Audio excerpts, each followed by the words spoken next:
Hey, what's up guys? Welcome back sa ating channel na Crypto Whisperer PH guys.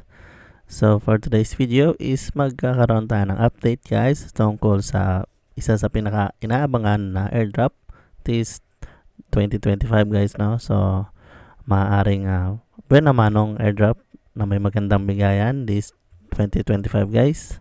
At ito nga guys ay si NodePay AI guys, no? So kung hindi mo pa alam or wala ka pang account kay NodePay is maglalagay tayo ng link dyan sa baba para makapag-register ka, at meron tayong ilalagay na link kung paano gawin si NodePay AI guys, no? Dito sa video na to guys is mag-update lang tayo tungkol sa kanilang official listing date at sa mga iba pang kailangan na dapat nating malaman bago ang kanilang airdrop guys, no? So punta na tayo sa kanilang Discord. So ito nga guys ang kanilang pinaka-latest as of 7:06 today, so January 6 guys, no?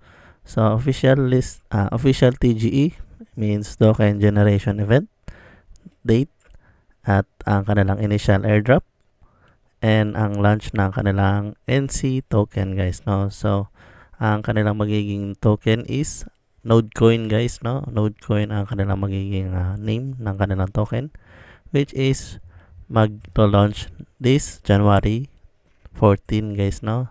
So ilan days na lang yan, so malapit na yan guys, no? And then itong airdrop to guys is sakop niya ang season 0, season 1 and season 2 guys, no?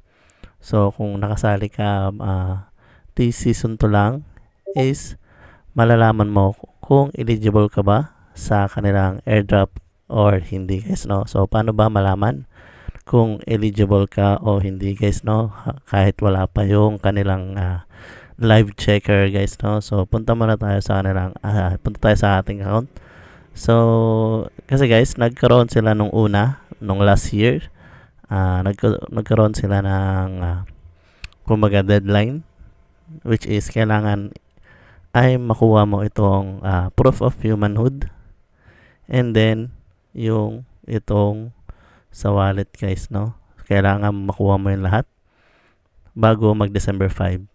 Pero nagbigay sila ulit ng last chance nung December 31 para dun sa mga sumali lang nung season 2 guys, no? So kung hindi mo nagawa itong sa wallet, hindi mo na verify at na-connect mo yan, at hindi mo rin nakuha itong proof of humanhood kung nung December 31, ay malamang ay hindi ka magiging eligible this initial airdrop nila guys, no?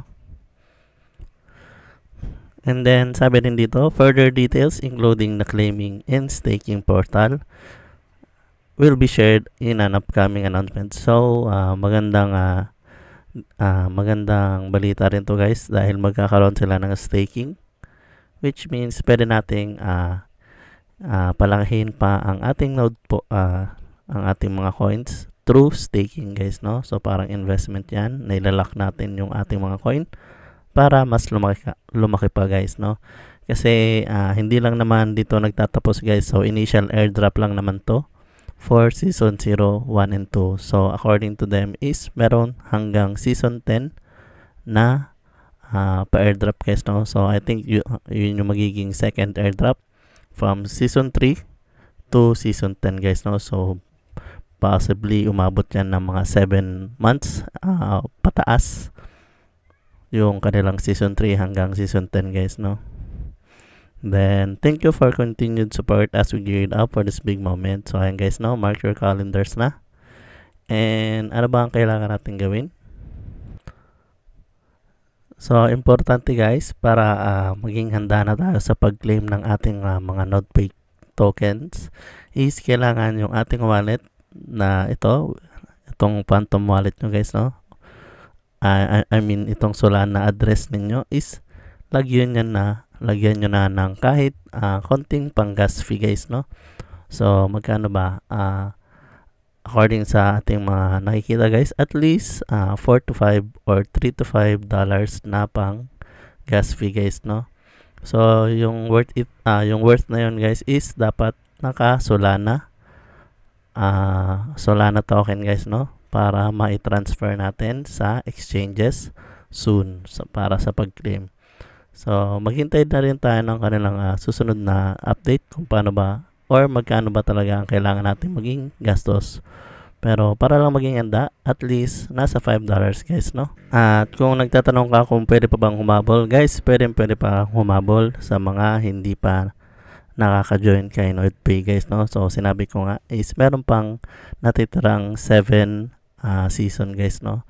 So season 3 hanggang season 10. So mas malaki pang chance nyong sumabol guys, no? And then ayun lang, kung nagustuhan mo ang ating video for today is don't forget to give it a like at mag-subscribe ka na rin para lagi kang updated sa ating mga future videos. So ayun lang guys, peace!